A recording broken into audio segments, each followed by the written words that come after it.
I'm with David Southwick MP, Deputy Leader of the Liberal Party in Australia. Now, you just recently came to Israel. Why did you want to come to Israel at this time? Yeah, Paul. So, first of all, great to be on your program. And I have taken members of parliament over a number of years to Israel. I co convene the Parliamentary Friends of Israel in the Victorian Parliament. But this time, it was really important to take a group of politicians to see what had happened and what transpired since October 7, to show support for Israel at a very, very difficult time. And after many of the community of which where I represent, Caulfield, which has a very big Jewish community, about 30% of my electorate is Jewish, after very much being in the front line dealing with the flow-on effect from October 7 with the escalation of anti-Semitism, I thought it was really important for me to go to see firsthand and to come back and bring some of the experiences to the community. So for those reasons, I thought, yeah, it was a really, really important to go. And we had planned this trip with a number of MPs, and we had to cancel for two or three other times, one of which was about a month before October 7, where it just things couldn't happen. But then when October 7 happened, we had to cancel. And then it was only, in the third time that we decided, we just needed to go. You've been a few times before, but was the mood different this time when you came? Paul, it was so different. I mean, in previous occasions, we would give people a religious experience. We'd give them an understanding about what Israel was all about, from its innovation, entrepreneurship, spirit, the whole element. But this was very much a completely different look at it, from a tragedy, really, to think that Israel had experienced what they had experienced. And for us, it was more about trying to understand the events of October 7 and what flowed on from then. So it was a very, very different trip. Surprising to see hostage posters everywhere. Yeah, I mean, that was the first pretty confronting thing. You come off the plane and you see hostage posters everywhere, but at the same time, you see a very resilient, strong, positive community. And my wife actually joined us on this trip, and one of the comments that she made to me literally only a few hours into the trip was that in many ways she felt safer in Israel than what she did in her own town here in Victoria. People, they didn't have the animosity and the anti-Israel stuff that we have even in our own neighbourhoods of Caulfield, such a Jewish community. But as we have the hostage posters and had them up here, they've been destroyed and taken down by anti-Israel protesters, whereas you would never see that happen in Israel. Does that shock you that people in your community are taking posters down? Yeah, it does shock me, and also have tried to turn it on us and calling all Zionists are terrorists and that kind of thing. So the Jew hate that we have seen in recent months is just something that I've never experienced, particularly from a place like Victoria, which champions its multicultural state. We have people that come from all different backgrounds, and that's been in many ways our secret spice of how we've been so successful, is because we don't just tolerate multiculturalism, we celebrate it, and we celebrate people's diversity and backgrounds. But when it comes to the Jewish community, unfortunately, we've been absolutely targeted and in many ways blamed from the events of October 7. And even before Israel went in after the events of October 7, it took obviously a number of days and weeks before they actually went into Gaza. Already the attacks on Israel from locally in Victoria was already happening. Does the Jewish community in Australia feel safe at the moment, particularly where you are?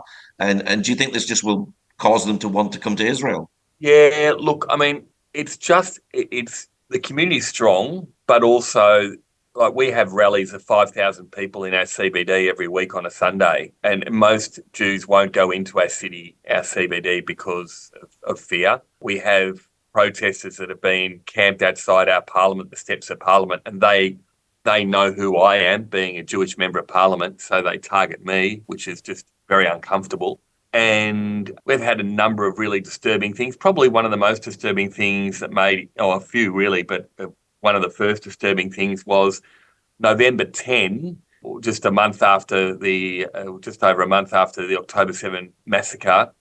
We had a Muslim burger store that was burned down in our area of Caulfield, and the Jews were blamed for burning it down, and that was completely false. And even the police came out pretty much on that day and said it wasn't a racially motivated attack on this store. But the Islamic community and the Muslim burger store owner blamed the Jewish community for doing that.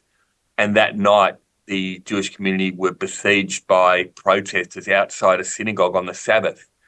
And there were rocks hurled and a whole range of different things. And the Shabbat had to be cancelled and the service cancelled as a result of these protesters coming into Caulfield, which we've never ever seen before. Months on from that, there were two Muslim young offenders that were caught for doing that attack, and we're still getting to the bottom of how that all happened. But they were only yesterday it said that these people were paid $20,000 to burn down the store. Nothing to do at all with the Jewish community, but we were blamed for it. And I suppose ever since that attack, our community has copped a lot of things. We had another situation where I brought families of the hostages. They'd come to Australia to talk about their plight to try and get the hostages released. And I hosted these families in the parliament, and I had members of parliament from all sides of parliament listening to them. It was a very emotional day. They then went off to a school, a Jewish school, and spoke to that school. And that evening, they went back to their hotel only to be greeted by protesters at the steps of their hotel, and they at the foot of the escalator, and they couldn't actually get into their hotel. At midnight, they were at the police station trying to seek help, and that was their welcome to Victoria. So that was horrible. I mean, we're not all seeing this kind of thing every day, but they're these kinds of things. And probably the last one, a Jewish day school had a graffiti outside the front of the school, Jew die, only about 3 or 4 weeks ago. So they're the kinds of very outward physical things that we've had to experience.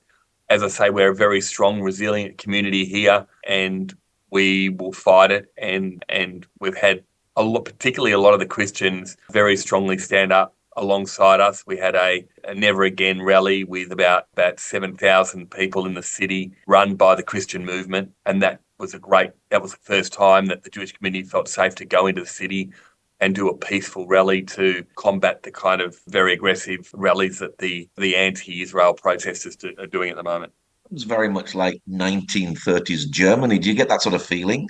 Yeah, a bit like that. We've had Jewish creatives, the creative industry, and many of which would work very much. They would be seen kind of more progressive. These people, Jewish progressives that work in music and the arts, and they've been effectively boycotted. We had one guy who's quite a prestigious saxophone player in a band, and his band members said, you're not welcome in our band anymore because you're Jewish. Nothing to do with Israel, nothing to do with any comments that he made publicly, but particularly just to he was Jewish. The same guy with his wife had a creative arts gift store in a non-Jewish area, but he was targeted and they were targeted in their store. They had to close the store and they've moved just up the road to me in Caulfield now because as a community, he feels safer. And it's a bit like, as you say, a bit like a shtetl approach in a Jewish community.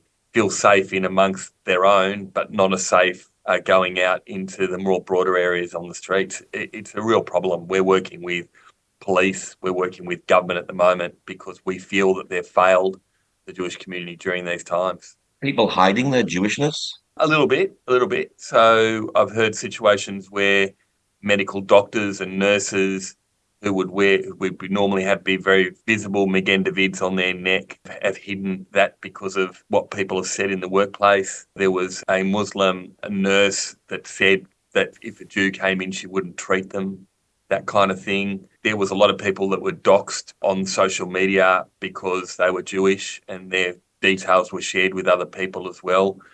So there's been a real concerted effort, and I'm not sure what's happening necessarily in other parts of the world, but it's been motivated largely by far left extremists that hate anything to do with a free market. They see capitalism as a horrible thing. They're very much the colonisation piece that in our particular instance, this is very similar to what the Indigenous in what white Australia have done, taking over Indigenous, and the same they think in terms of Israelis taking over Palestinian land, and they're running that narrative and they're very, very aggressive. And a lot of young people are being influenced by them. There are some Muslim extremists that are caught in amongst them, and then Muslim campaigners that are running things like, similar to the UK elections, setting up a Muslim votes parties, political parties running into our next federal election. So they're pretty activated, but it's not the silent majority. The silent majority are very, very much against and are starting to get more and more fed up with all of this.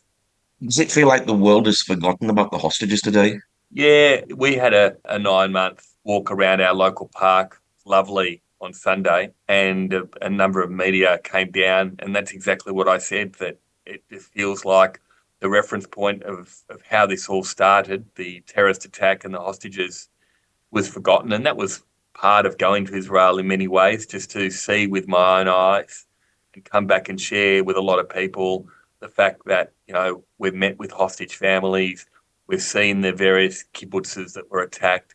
We went to the Nova Dance Festival, we've seen it firsthand. We watched the 47-minute film that will never be taken. It's burnt in my mind forever in terms of what those absolute evil animals did to innocent people. And I think there are those things that in many ways give me strength to ensure that others are reminded about what the evils and what was committed. And in many ways, it's very hard to say that anything is worse than the Holocaust, but as the Nazis hid a lot of what they did, the Hamas terrorists celebrated and published this information to everybody to celebrate death and destruction. And I don't think anyone's ever quite seen something like this. And I can't believe you look at every other major event of terrorism and the world just jumps in behind and against those terrorists. But it seems in this particular instance, people have forgotten it and in many ways turned on Israel and the Jews. Have to see this 47-minute video. Was it so important to see it? Because it's very horrific, I hear. Yeah, look, it is very horrific. And so I had five other politicians with me, all of them Christian, some of them really, and my wife. And I actually had a few of people that had seen it before said, me being Jewish and my wife, it might be too close to home for you to watch it, and suggested that I didn't see it. And these are people that had seen it. And I thought, I can't have my colleagues ask them to see something that I couldn't see myself. But afterwards, we're all pretty much in a circle in a room, and everything's protected. The IDF show it, and your phones and everything are left outside. And I was comforting a friend of mine who he'd broken down, and I was just trying to hold it together, and I couldn't. And we were just in tears for probably 15, 20 minutes, just couldn't bring ourselves together. And I don't think I could say a word for hours. It was just, I was lost for words. I was broken. And I just couldn't believe that one human being could do what they did to another human being. I just could never think that that was possible. Could never, ever think that that was possible. Where did you get to visit when you came to Israel? Did you go down to the southern communities where the terrorist attack took place? Yeah, we did. So we went to Kfar Aza. Kfar Aza, because we've had a lot of Australians that families were there, and there was one particular Israeli that was living in Australia at the time that was talking to her father and mother who were locked in hiding from the terrorists during the time. So she was living that situation, and she was helping us getting the messages out, during the first weeks and months following the attack. So I got to meet her father and mother, and her father took me around Kfar Aza. And at the time there was shelling, so you could still hear the shelling about a kilometre away. So that was pretty chilling. But what was more chilling was these kibbutzes, which were thriving, beautiful, loving communities, were no more than grave sites. And you still saw in little childcare centres on the kibbutzes, you see the kids' little dolls just ripped apart and sitting on the floor, and on a little child's basin, blood just still, dry blood on the basin, and walls blown apart, and everything just left kind of where it was. And you're just walking through what was rubble that was once, a beautiful home for somebody. And that was pretty horrific. The Nova Festival was a bit the same. And just reading and hearing about different people. I mean, I was lucky. I come across a guy, Nicholas Vojicic, who is a Christian advocate and speaker. And you may have seen things with him. He was born with no arms and legs. And he's been on the speaker circuit talking about positivity and just, how people get on with their life. So he came to Israel to see things firsthand. And so I bumped into him at the time and we shared a moment together. And I was telling him about the anti-Semitism, and he's an Australian American. He spent time in Australia and lives in America, and he concluded by saying to me he'd love to come to Parliament to talk to our parliamentarians about what he saw and what we need to do to combat anti-Semitism. So that was a strong, important time. One of the other things that's probably very strong for one of my colleagues, Renee Heath, whose father is a pastor in a church. We went to Hostage Square and she met Danny, who's the father of Omri. Omri was on one of the kibbutzim, Nahal Oz, and he opened the door to a young Israeli boy because Hamas said, if you don't open the door, we were going to kill him. And they took Omri, and he's one of the hostages. And his father has been growing his beard ever since October 7. And he said to us that when his son is released, he will shave along with his son. And that will be the time, where he'll shave his beard. And he's been doing that to think every day about his son. And Renee said to him that I will pray for your son every day. And with that, he took a necklace which he was wearing around him, and he placed it onto Renee. He said, when you pray, hold this necklace and you will think of my son. And there were moments like that just really emotionally just ripped you apart, just to think about these people, their lives have been turned upside down. And so I think for the 5 politicians that I took, as I say, strong Christians, but strong supporters of Israel, but not really a full understanding about what Israel's been through, the history, know a little bit about the religiosity, but, that gave them more of that opportunity as well. They've come back really strong advocates. They've spoken publicly and they're sharing their stories, which is important. And I think you don't know unless you go. And that's why I think it's really, really important at the moment for people to go to see firsthand, to support the economy of Israel, because, the economy is pretty shot economically. And I think that's really important. And ultimately, it is safe. And unlike what we hear and report around the world, it is probably one of the most safest places. And that's not taken away from what's happening up north with Hezbollah and still what's happening in Gaza. But I think, Israel is an important, safe place to visit. And we've got to get that message out. I imagine it was a difficult trip, but very productive as well. Are you going to be able to use some of all this information that you've gathered to lobby in Parliament? Yeah, and we've been doing that. And so I'm from the Liberal, which is a more conservative side of politics, and the Labor Party. I didn't have any of them come to Israel with me, but we're in opposition at the moment, but I am working hard to try and lobby the government to bring stronger laws in, police enforcement laws to combat hate and anti-Semitism. And we're slowly doing things there, but it's not easy. It is really, really hard. And we're doing whatever we can. I think probably the biggest thing is trying to activate the silent majority. There are a lot of people that don't like what's going on, are supportive of Israel and supportive of the Jewish community, but they just haven't got themselves involved. And I think that's where we need to be more proactive and awaken those people. As I say, the Christians have been really, really good, but we need to awaken more of them to activate them. We've got Thais, we've got the Indian community that are very supportive of Israel, Sri Lankans.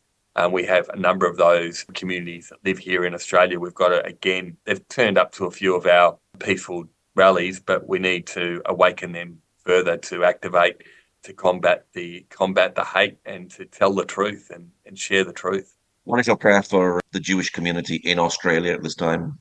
Oh, look, I mean, I know it's, we all pray for peace and common decency for one another. And I understand and sympathise for many Palestinians that are losing their families, and no one would like to see any life lost. Every life is so important and so precious. And for me, I pray for the day in which both Palestinians and Israelis can all live side by side peacefully and have the mutual respect, decency, and understand, the values in each and every one lives by. And I think that idea of respect, love is just so important, and peace and happiness. And I think we all need a bit more of that right now. Facebook page for people who'd like to know more, contact you perhaps. Yeah, so I can be contacted. My website's davidsouthwick.com.au or Southwick MP on my Facebook. And you'll see me also on Instagram, Southwick MP as well. So reach out. Love to hear from you all. And any of your listeners are down in Oz and you want to come and visit the Parliament, happy to show you around. Wow, great. Well, David, thank you very much for sharing today. Pleasure. Pleasure. And go strong and keep spreading the good word. Amen.